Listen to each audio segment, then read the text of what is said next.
এই গাজব, তোকে বারবার নিষেধ করার পরও তুই ওকে কেন ডিস্টার্ব করছিস? তোর লজ্জা হয় না? তুই এত নির্লজ্জ কেন? বাবা তুমি এখানে? হ্যাঁ আমি এখানে।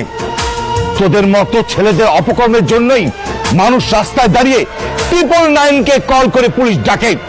এই, তুই এত নির্লজ্জ কেন রে? তোর নিজের প্রতি লজ্জা হয় না? স্যার, এটা আপনার ছেলে? হ্যাঁ মা, এই বেয়াদবটাই আমার ছেলে। আমি ওকে ঠিক মতো মানুষ করতে পারি নাই। কিন্তু বাবা।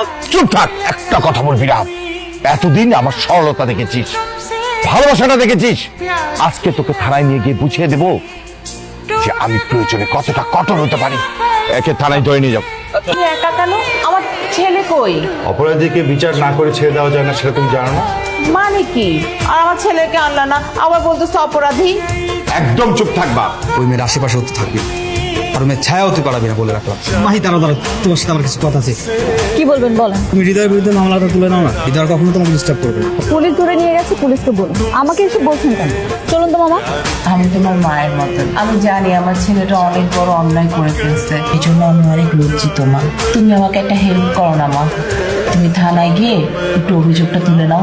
এই মুহূর্তে আমি কি করতে পারি? তুমি আমার সাথে একটু থানায় চলো। আচ্ছা ঠিক আছে। হৃদয়ের বিরুদ্ধে আমার কোনো অভিযোগ নেই। তুমি ভেবেচিন্তে বলছো তো?